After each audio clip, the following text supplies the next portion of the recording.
नमस्कार दोस्तों, आपका तथास्तु हिंदी परिवार में स्वागत है। मेरा नाम है अभिजीत भारद्वाज और आज मैं आपके सामने एक रोचक विषय पर चर्चा लेकर आया हूं, जो है प्रधानमंत्री विश्वकर्मा योजना। इससे पहले प्रधानमंत्री ने जो लाल किले की प्राचीर से देश को संबोधित किया था, उसकी कुछ जो विशेष बातें हैं उन पर नज़र डालते हैं, फिर इस स्कीम पर चर्चा करेंगे। प्रधानमंत्री ने कई बातें कही। पहली ये कही कि भारत जो है वो विश्व में विश्व मित्र के रूप में उभरा है, यानी कि जब दूसरे मुल्क हैं, दूसरे राष्ट्र हैं, उनको दिक्कत होती है, परेशानी होती है या उनको मुश्किल में ज़रूरत होती है, तो भारत उनका मित्र बनकर उभरा है। कहीं ना कहीं जो वसुधैव कुटुंबकम की भावना है, उसको भारत ने अपने कार्यों में, अपने क्रियाकलापों में चरितार्थ किया है। दूसरी बात उन्होंने कही, जो ये नया भारत है, ये ना रुकता है ना ये थकता है, ये निरंतर आगे बढ़ता जाता है। तीसरा उन्होंने कहा, जो नया भारत है, ये पिछले 10 सालों का जो भारत है वह रिफॉर्म, परफॉर्म और ट्रांसफॉर्म की फिलॉसफी पर काम कर रहा है। रिफॉर्म की बात करें, जो नीति है, जो कानून है, उसमें रिफॉर्म या सुधार की बात की उन्होंने। दूसरा परफॉर्म यानी निष्पादन या लागू करना उन चीजों को। इसमें उन्होंने कहा कि जो ब्यूरोक्रेसी है, जो नौकरशाही है, कहीं ना कहीं जो रिफॉर्म के बाद की चीजें आ रही हैं उनको परफॉर्म करने में मदद कर रही है। और जब रिफॉर्म और परफॉर्म हो रहा है तो अपने आप क्या हो रहा है, ट्रांसफॉर्म, यानी कि परिवर्तन जो है अपने आप आ रहा है। तो पिछले 10 साल में उन्होंने रिफॉर्म, परफॉर्म और ट्रांसफॉर्म की फिलॉसफी पर बात की। जो अगली बात उन्होंने की वो यह थी कि 3D क्या है, डेमोग्राफी, डेमोक्रेसी और डाइवर्सिटी। जो भारत है वो इन्हीं 3 जो पिलर हैं, जो फाउंडेशन पिलर हैं कह सकते हैं आप, उनके ऊपर काम करता है या काम कर रहा है। डेमोग्राफी है जनसांख्यिकी, डेमोक्रेसी है लोकतंत्र और डाइवर्सिटी है विविधता। अगली बात उन्होंने ये कही कि जो 5 साल में भारत है वो विश्व की तीसरी सबसे बड़ी अर्थव्यवस्था बनने वाला है। तो 4-5 बातें, जो मुख्य बातें प्रधानमंत्री के भाषण की थी वो तो यह थी ही, लेकिन इसके साथ साथ उन्होंने 2 योजनाओं की भी घोषणा की। पहली योजना थी प्रधानमंत्री विश्वकर्मा योजना और दूसरी योजना थी लखपति दीदी योजना। लखपति दीदी योजना के तहत 2 करोड़ महिलाओं को प्रशिक्षित करने का लक्ष्य रखा गया है। पर आज जिस योजना की हम बात करने वाले हैं वह है प्रधानमंत्री विश्वकर्मा योजना। ये प्रधानमंत्री विश्वकर्मा योजना वैसे भी मेरे दिल के बहुत करीब है, क्योंकि मैं ग्रामीण परिवेश से आता हूं और मैंने बहुत सारे ऐसे कारीगरों को, मजदूरों को बहुत नजदीक से काम करते हुए देखा है। उनके जीवन की कठिनाइयों को महसूस किया है, किस तरह से वो अपने जीवन यापन के लिए संघर्ष करते रहते हैं। 2 जून की रोटी जुटाने में भी मुश्किल आती है उनके जीवन में। तो उस हिसाब से देखा जाए तो यह जो योजना है यह उनके लिए मील का पत्थर साबित हो सकता है। यह उनकी जिंदगी को बदलने में बहुत महत्वपूर्ण योगदान दे सकता है। इस पे आगे बढ़ने से पहले हमें यह भी जानना जरूरी है कि जो विश्वकर्मा शब्द है ये कहाँ से आ रहा है। जो विश्वकर्मा भगवान है, जो भगवान विश्वकर्मा है, उनके बारे में कहा जाता है, जैसे हमारी पौराणिक कथाओं में जिक्र है कि भगवान विश्वकर्मा क्या है, एक सबसे पहले, विश्व के सबसे पहले जो है वो इंजीनियर हैं और वास्तुकार हैं। जो हमारी पौराणिक इमारतें हैं, पौराणिक महल हैं, उसको किसने बनाया है, भगवान विश्वकर्मा ने बनाया है। तो एक तो बात ये रही भगवान विश्वकर्मा की। इसी की वजह से हर साल 17 सितंबर को क्या मनाया जाता है, विश्वकर्मा दिवस मनाया जाता है। इस दिवस के अवसर पर जितने भी हमारे कौशल वाले लोग हैं, जो हस्तकला में प्रवीण हैं, जो लोग कारीगर हैं, पारंपरिक चीजों में अपना काम करते हैं, वह अपने औजार की और अपने मशीन की पूजा करते हैं और उस दिन भगवान विश्वकर्मा को भी याद करते हैं। अगर हम आगे बात बढ़ाएं अपनी, तो विश्वकर्मा योजना है क्या, सबसे पहले यह जानते हैं। फिर जानते हैं कि चुनौती क्या है इस योजना के साथ, क्या परेशानी है जो ये कारीगर हैं उनके जीवन की, और इसको हम कैसे पार पा सकते हैं। इसमें एक अच्छी केस स्टडी है जापान की, कि जापान ने कैसे अपनी पारंपरिक चीजों को बचाया और साथ ही साथ अपनी जो विकास की यात्रा है उसको भी जारी रखा। तो भारत जापान से भी इस मामले में सीख सकता है। अगर हम सबसे पहली बात करें इस योजना की, तो इस योजना के तहत 13,000 करोड़ रुपए आवंटित किए गए हैं। और इस योजना का सबसे पहले जिक्र कब हुआ था? बजट में हुआ था। फिर माननीय प्रधानमंत्री ने अपने संबोधन में कहा, और अभी जो आर्थिक मामलों की कैबिनेट कमेटी है उसने भी इसको मंजूरी दे दी है। ठीक है, इस योजना का जो लक्ष्य है वह क्या है? 13,000 करोड़ रुपए खर्च करना। किस अवधि में? 5 साल की अवधि में, यानी कि 2023-24 से लेकर 2027-28 की अवधि में आपको कितने रुपए खर्च करने हैं? 13,000 करोड़ रुपए खर्च करने हैं। जो ये कारीगर हैं, जो ये दस्तकार हैं, उनके कल्याण के लिए, कारीगर और दस्तकार के कल्याण के लिए आपको 13,000 करोड़ रुपए 5 साल में खर्च करने हैं। इसके अंदर आप उनको क्या क्या देंगे? वित्तीय सहायता देंगे, उन्नत कौशल प्रशिक्षण देंगे, आधुनिक जो डिजिटल तकनीक है उससे भी उनको रूबरू करवाएंगे। कहने का मतलब यह है कि उनके लिए जो भी अच्छा हो पाएगा वह सरकार करने की कोशिश कर रही है। इसके लाभार्थी कौन होंगे? किन किन वर्गों को इससे फायदा होने वाला है? अगर आप ध्यान देंगे तो जो अनुसूचित जाति और जनजाति के लोग हैं, जो महिलाएं हैं, जो अन्य पिछड़े वर्ग के लोग हैं, इसके असली लाभार्थी जो हैं वही होने वाले हैं। क्योंकि जो इस तरह का काम करते हैं वो इसी समाज से लोग आते हैं। इस योजना का उद्देश्य क्या है? इस योजना का उद्देश्य यह है कि जो गुरु शिष्य परंपरा चली आ रही है, या जो परिवार आधारित दस्तकारी कारीगरी चली आ रही है, उसको हमें क्या करना है? सुदृढ़ करना है, उसको हमें मजबूत बनाना है। कहीं ना कहीं यह पीढ़ी दर पीढ़ी चली आ रही है, पता नहीं कितने सालों से, कितने हजार सालों से ये चली आ रही है। अगर हम देखें हड़प्पा संस्कृति में ही देखें, हड़प्पा सभ्यता की ही बात करें, तो वहां भी हम देखते हैं कि कई सारे कारीगर और शिल्पकार थे जो बहुत अच्छी अच्छी मूर्ति बनाया करते थे। आपने कई सारी चीजें देखी भी होगी उससे संबंधित। तो उस समय से ये चली आ रही है। तो इसका उद्देश्य क्या है कि ये जो गुरु शिष्य परंपरा है, ये जो परिवार आधारित कौशल वाली व्यवस्था है, इसको हमें क्या करना है? बढ़ावा देना है, इसको सुदृढ़ करना है, इसको मजबूत करना है। साथ ही साथ जो ये लोग चीज बना रहे हैं, जो प्रोडक्ट बना रहे हैं, जो उत्पाद बना रहे हैं, उसकी क्वालिटी को भी इंप्रूव करना है। कहीं ना कहीं जो गुणवत्ता है, उसकी क्वालिटी है, उसको भी इंप्रूव करना है। और साथ ही साथ इन लोगों को वैश्विक तथा घरेलू मूल्य श्रृंखला, कहने का मतलब है जो global and local supply chain, जो सप्लाई चेन है, जो विश्व स्तरीय है और जो राष्ट्र स्तरीय है, क्षेत्र स्तरीय है, उनसे भी इनको जोड़ना है ताकि इनके उत्पाद को उचित मूल्य मिल सके। अगर हम बात करें तो इससे कितने लोग प्रभावित होने वाले हैं, तो 18 पैसा के लगभग 30 लाख परिवार जो है इससे इसका फायदा लेने वाले हैं। 30 लाख परिवार की अगर हम बात करें तो अगर हर एक परिवार में मान लीजिए कम से कम 5 सदस्य है, तो तब भी ये 1.5 करोड़ लोगों को फायदा देने वाला है ये योजना। और ये 18 तरह के पैसे कौन है? अगर आप लोग ग्रामीण परिवेश से आते हैं या छोटे कस्बों से आते हैं तो आपको पता होगा कि आपके गांव में किस तरह के लोग जो हैं वो इस तरह का काम करते हैं, कारीगरी का काम करते हैं, दस्तकारी का काम करते हैं।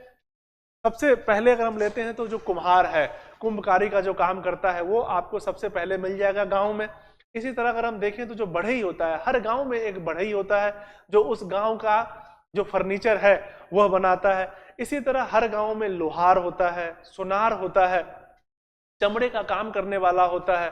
कहने की बात यह है कि तरह तरह के जो है प्रवीण लोग, हस्तकला के प्रवीण लोग जो है हर गांव में रहते हैं। तो उन सबके कल्याण के लिए ये लोहार हो गया, कुंभकारी हो गया, राजमिस्त्री हो गया, जो लोग निर्माण का काम करते हैं, चर्मकारी मैंने आपको बता दिया, नारियल रस्सी की बुनाई करने का काम, जो नाई का काम करते हैं वो भी हर गांव में रहते हैं लगभग, कपड़ा धुलाई का काम करते हैं जो धोबी होते हैं, जो कपड़ा धुलाई का काम करते हैं, माली होते हैं जो फूल माला का काम करते हैं। इन सारी चीजों को इसके अंदर रखा गया है। बहुत सारे लोग जो खिलौना बनाने का काम करते हैं, जो सुनार होते हैं जो सोने का काम करते हैं, मछली पकड़ने का जाल बनाने का काम करते हैं, इस तरह के बहुत सारे लोग होते हैं। कुछ एग्जाम्पल के लिए हम देखें तो बहुत सारे भौगोलिक संकेतक भी हैं जो इसके अंदर आते हैं। जैसे अगर हम देखें तो जो चन्ना पटना टॉयज है, चन्ना पटना का खिलौना है,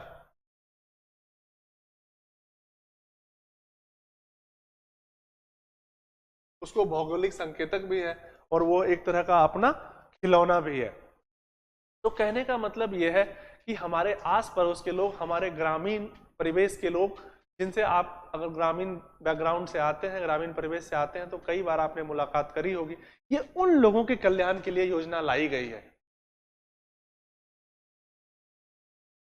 इससे इनको फायदा क्या होने वाला है? अगर हम लाभ की बात करें तो उनको प्रमाण पत्र मिल जाएगा, एक साथ ही साथ एक पहचान पत्र भी मिल जाएगा। तो एक सर्टिफिकेट हो गया और एक आइडेंटिटी कार्ड हो गया, दो चीज तो उनको मिल गई। यानी कि एक नए पहचान देने की कोशिश है और उनके पास जो कला है कहीं ना कहीं सर्टिफिकेट देके उसको और अच्छे तरीके से फॉर्मल ऑर्गेनाइज बनाने की कोशिश की जा रही है, संगठित बनाने की कोशिश की जा रही है कि आपके पास कला है तो आपके पास एक सर्टिफिकेट भी है, एक प्रमाण भी है उस कला का। सिर्फ हुनर जो है वो हाथ में नहीं है, हुनर जो है वो कागज पर भी है। आप किसी को बता सकते हैं कि हाँ हमारे पास सर्टिफिकेट है। तो पहला तो ये है। दूसरा ये है कि इसमें लोन की भी व्यवस्था है, और लोन कितना? बहुत ही कम ब्याज दर पर 3 लाख रुपए लोन का प्रावधान है। उसमें जो प्रथम अंश है वह 1 लाख रुपए का है और द्वितीय अंश जो है वो 2 लाख रुपए का है। और ब्याज दर क्या है? बहुत ही कम, मतलब अधिकतम ब्याज दर जो है वो 5% है। यानी 5% या उससे कम के ब्याज दर पे आपको लोन मिलेगा, ऋण मिलेगा, कर्ज मिलेगा।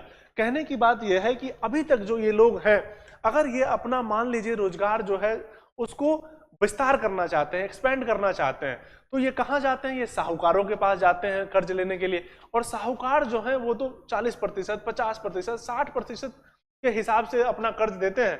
तो ये लोग कर्ज के बोझ तले दब जाते हैं। तो सरकार ने इनको साहूकारों के चंगुल से बचाने के लिए एक ऐसी व्यवस्था बनाने की कोशिश की है कि उनको लोन जो है कम ब्याज दर पर मिल जाए। तो पहली बात तो ये हो गई।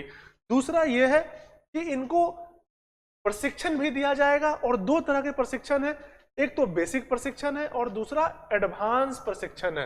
यानी कि प्रशिक्षण भी 2 तरह के हैं, जिसको जैसी जरूरत है उसके हिसाब से बेसिक और एडवांस प्रशिक्षण दिया जाएगा। जैसा आप जानते होंगे कि जो ये कारीगर लोग होते हैं ये रोज का कमाते हैं और रोज का खाते हैं। तो अगर मान लीजिए प्रशिक्षण के दौरान इनको वजीफा नहीं दिया जाए, स्टाइपेंड नहीं दिया जाए, पैसा नहीं दिया जाए, तो हो सकता है ये प्रशिक्षण ना करें, क्योंकि इनको तो खाने और खिलाने की आफत आ सकती है। तो इसीलिए सरकार ने बहुत अच्छा निर्णय लिया है कि 500 रुपए इनको रोज दिया जाएगा जब तक ये प्रशिक्षण लेंगे, ट्रेनिंग लेंगे स्टाइपेंड के रूप में। साथ ही ऋण के लिए मैंने आपको बता दिया कि 3 लाख रुपए तक इनको ऋण मिल सकता है। और इनका जो उत्पाद है, जो इनका प्रोडक्ट है, उसका जो क्वालिटी है उसको भी अच्छा करना है, उसकी गुणवत्ता को अच्छा करना है, ताकि उसकी बिक्री बढ़े। और बिक्री और कैसे बन सकती है? जो बाजार है, कहीं ना कहीं आपको इन कारीगरों को बाजार मुहैया कराना पड़ेगा। अभी सबसे बड़ी चुनौती यही है कि इनके पास बाजार नहीं है, चाहे वो क्षेत्रीय बाजार हो या फिर वो राष्ट्रीय बाजार हो या फिर वो वैश्विक बाजार हो। कहीं ना कहीं आपको इन लोगों को जोड़ना ही पड़ेगा, लोकल और ग्लोबल सप्लाई चेन जिसको बोलते हैं, सप्लाई चेन से आपको जोड़ना ही पड़ेगा। तो जो सरकार का लक्ष्य है, अगर आपने इस योजना को सही से समझा है, तो सरकार का जो लक्ष्य है वो यह है, उनको नया औजार दिया जाए। नया औजार देने के लिए भी सरकार ने एक विशेष प्रावधान किया है कि उनको 15,000 रुपए तक की मदद दी जाएगी। 15,000 रुपए तक की मदद किस चीज के लिए? नए औजार के लिए। एक बार उनको नया औजार मिल गया तो आपने देखा ही कि उनको प्रशिक्षण ऑलरेडी दिया जा रहा है, यानी कि नया हुनर उनको मिल गया प्रशिक्षण के आधार पे, और नया बाजार मुहैया कराने की भी बात की जा रही है। तो अगर सरकार इनको नया औजार, नया हुनर और नया बाजार देती है, तो कहीं ना कहीं हो सकता है जो इनका उत्पाद है वो उचित मूल्य हो पाए और इनके जीवन का जो स्तर है वह इंप्रूव हो पाए, वह अच्छा हो पाए। तो कहने की बात यह है कि ये योजना जो है इन्हीं सारे लक्ष्यों को ध्यान में रखकर लाई गई है। सवाल उठता है कि इस योजना के साथ चुनौती क्या है, इस योजना के साथ प्रॉब्लम क्या है। अगर यह सारी चीजें इतनी आसान थी तो ये पहले भी लाया जा सकता था। हम ऑलरेडी इसमें काफी लेट हो चुके हैं, पर देर सही दुरुस्त तो आए हैं कम से कम हम इस योजना को लेके, क्योंकि जो हमारे कारीगर भाई लोग हैं उनके जीवन स्तर में भी सुधार होना चाहिए। अब सवाल उठता है कि इसके साथ चुनौती क्या है। अगर हम चुनौती की बात करें तो सबसे पहले जो चुनौती ये है कि जो फैक्ट्री में बन रहे हैं उत्पाद, फैक्ट्री वाले।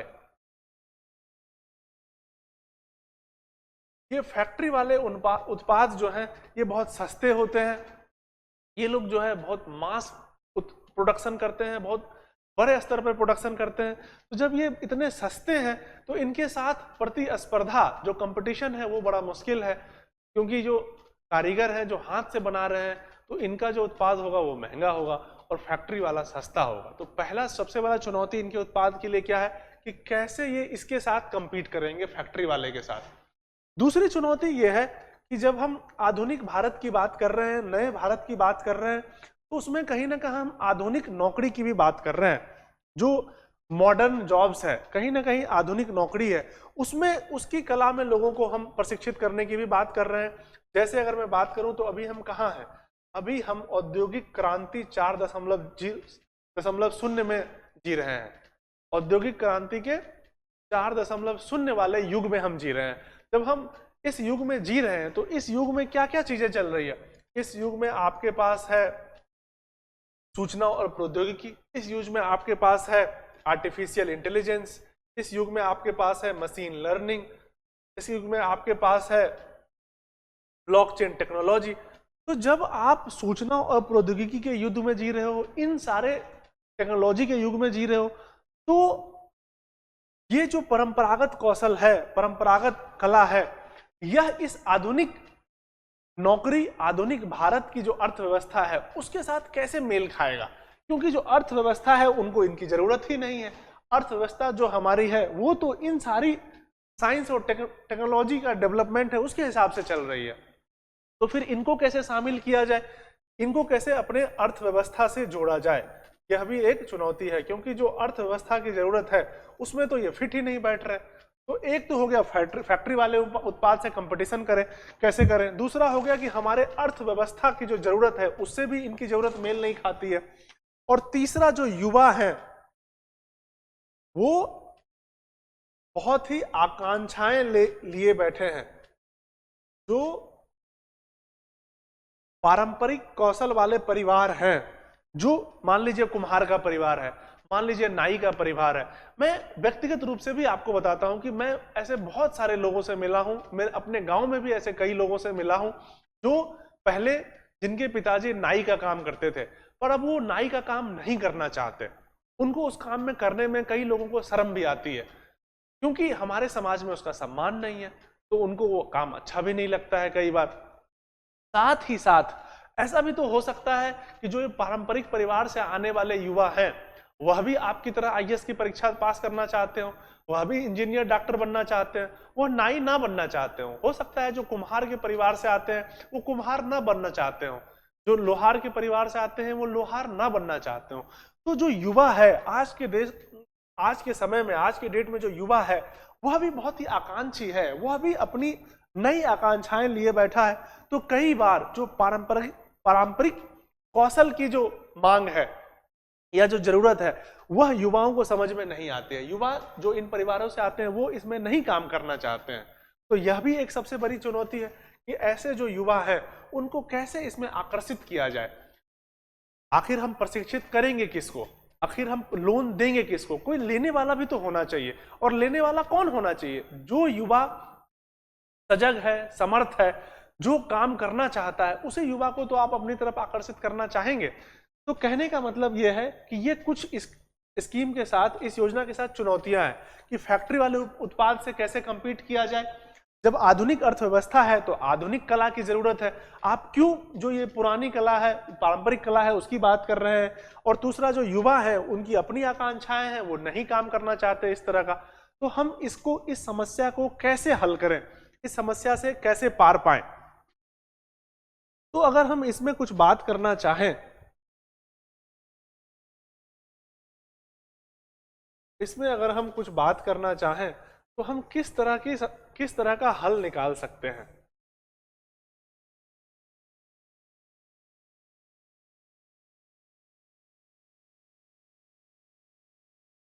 सबसे पहले तो ये समझिए कि ये बात बिल्कुल सही है, जो आधुनिक अर्थव्यवस्था है तो उसके लिए आधुनिक नौकरी की जरूरत है, आधुनिक कला में प्रवीण युवा चाहिए।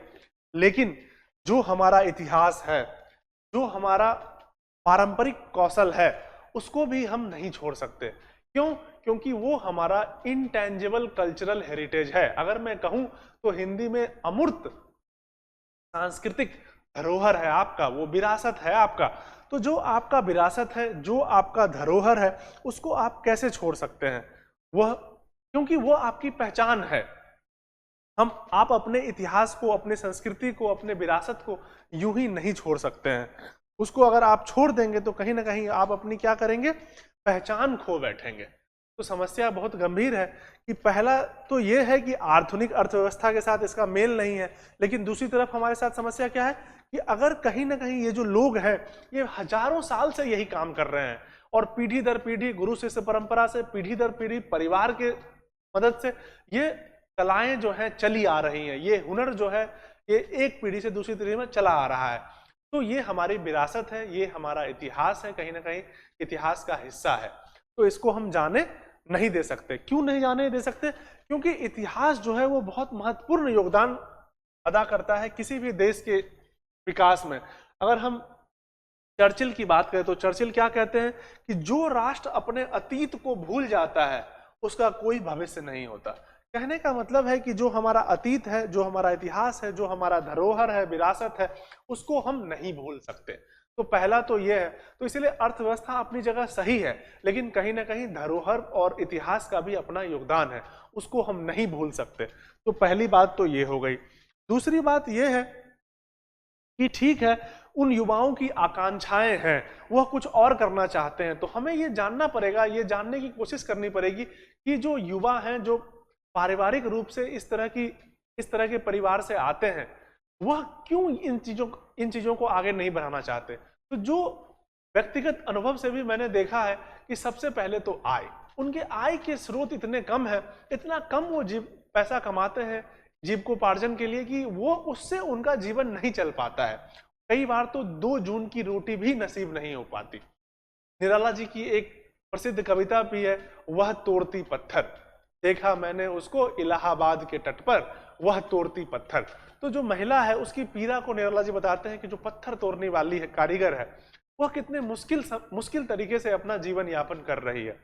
तो सबसे बड़ी चुनौती तो यह है कि अपनी विरासत को संभालना, इसलिए ये स्कीम जरूरी है। दूसरी बड़ी जरूरत है कि जो ये लोग हैं इनको उचित सम्मान देना। अगर आप इनको सम्मान नहीं देंगे, पहचान नहीं देंगे, तो ये अपने जो पारंपरिक क्षेत्र है उससे निकलकर दूसरे क्षेत्रों में जाने चले जाएंगे और आपका विरासत खत्म हो जाएगा। तो कहने का मतलब यह है कि आपको उचित सम्मान देना पड़ेगा, इनको उचित पहचान देना पड़ेगा और साथ ही साथ इनके उचित न्याय, उचित आय की व्यवस्था करनी पड़ेगी।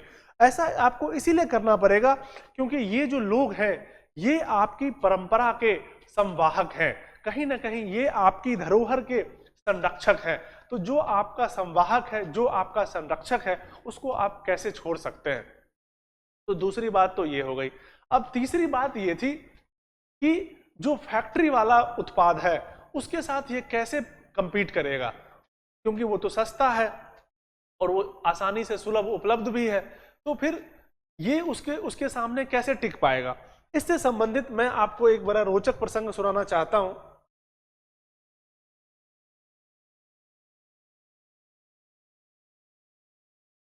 इससे संबंधित मैं एक आपको बहुत रोचक प्रसंग सुनाना चाहता हूं। यह घटना है एक 80 वर्षीय मणिपुरी महिला की। उनके साथ क्या होता है कि उन्होंने एक चादर ओढ़ रखी है और वो जो चादर है वह थोड़ी पुरानी है और थोड़ी फटी हुई है। तो एक सज्जन आते हैं और वो कहते हैं 80 वर्षीय मणिपुरी महिला से कि आप जो दूसरा चादर है, जो सिंथेटिक चादर है, जो आसानी से बाजार में उपलब्ध है और सस्ते दामों पर भी उपलब्ध है, उसको क्यों नहीं ओढ़ती हैं आप? आपने इस चादर को क्यों ओढ़ रखा है? इसमें क्या आपकी गर्मी, मतलब इसमें क्या आपको ठंड नहीं लगती? वो जो दूसरा चादर है उसमें तो ज्यादा गर्मी है, तो आप बाजार वाला ले लीजिए जिसमें ज्यादा गर्माहट है, और ये जो चादर है जिसमें आपको ठंड लग रही है इसको हटा दीजिए। तो मणिपुरी महिला कहती हैं कि ये जो चादर है इसका जो सूत है वह मैंने खुद अपने हाथों से काता है और इसकी जो बुनाई है वह मेरी माँ और मेरी बहनों ने मिलकर किया है। तो क्या कोई ऐसा चादर दूसरा हो सकता है जो इससे ज्यादा गर्म हो? क्योंकि ये जो चादर मैंने ओढ़ रखा है इसमें इतने हाथों की गर्माहट गई है, इससे ज्यादा गर्म तो कोई फैक्ट्री का चादर हो ही नहीं सकता। कहने का मतलब जो ह्यूमन टच है, जो मानव स्पर्श है, जो भावनात्मक लगाव है हाथों से बनी चीजों का, वह कभी फैक्ट्री वाली चीजों में आ ही नहीं सकता। तो ये तो मैंने आपको कारण बताए कि क्यों हमें इन विश्वकर्माओं को, इन कारीगरों को, इन हस्तकला में प्रवीण लोगों को बचाने की जरूरत है, क्यों इन कलाओं को बचाने की जरूरत है। पर अब सवाल आता है कि क्या कोई ऐसा देश है जिसने अपनी विकास की यात्रा में के साथ साथ अपनी पारंपरिक चीजों को भी बचाया है? विकास तो करना ही है, आर्थिक विकास करना है, सामाजिक विकास करना है, हर तरह से विकास तो करना ही है। एक विकसित राष्ट्र की तरफ तो हमें बढ़ना ही है, जैसा प्रधानमंत्री ने कहा है 2047 तक हमें विकसित राष्ट्र बनना है। लेकिन उसके साथ साथ हम कैसे अपने पारंपरिक चीजों को भी बचाएं? तो इसमें एक बहुत अच्छा उदाहरण है जापान का। अगर हम जापान की बात करें तो वो एक डेवलप्ड मुल्क है, वो एक विकसित मुल्क है, लेकिन साथ ही साथ उसने क्या किया, एक 1950 में ही एक कानून लाया, और कानून क्या है, सांस्कृतिक संपत्तियों की सुरक्षा के लिए जापानी कानून लाया गया। ठीक है, इसका लक्ष्य यही है कि जो पारंपरिक चीजें हैं उनको बचाया जाए और उसको कानून के हिसाब से प्रोटेक्शन दिया गया। तो पहला तो ये कानून लेके आए, साथ ही साथ ये जापान में वित्तीय सहायता भी देते हैं, वित्तीय अनुदान भी देते हैं इस तरह के लोगों को, और समाज में जो है काफी इज्जत है, क्योंकि ऐसा माना जाता है कि ये लोग कहीं ना कहीं जो संस्कृति है उसको, उसके संरक्षक हैं, उसको बचाने का काम कर रहे हैं। तो जापान से हम लोग सीख सकते हैं, क्योंकि जापान के पास भी ऐसी बहुत सारी ट्रेडिशनल चीजें हैं जिसको वो लोग बचाते हैं, जो बहुत ही विश्व प्रसिद्ध है। जैसे जापान का जो बांस का शिल्प है, जापान का कांच का जो शिल्प है, जापान में एक कागज का भी शिल्प होता है। वो लोग गोल्ड फॉइल बनाते हैं, बहुत ही पतली सोने की फॉइल बनाते हैं।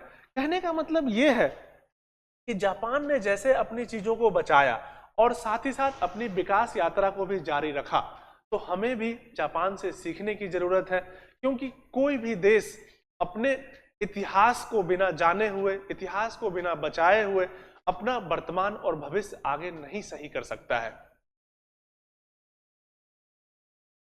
इसी संदर्भ में एलिजाबेथ कैमरून ने कहा था कि कोई राष्ट्र तभी जीवित रह सकता है जब उसकी संस्कृति और इतिहास जीवित है। अगर आपकी संस्कृति और इतिहास ही चली गई, आपको ये पता ही नहीं है आप कहां से चले थे, तो ये पता लगाना भी बड़ा मुश्किल है कि आप कहां पहुंचे हैं और कहां तक जाएंगे। इसलिए इतिहास का जीवित होना, इतिहास की जानकारी होना बहुत जरूरी है, संस्कृति को जीवित रखना बहुत जरूरी है।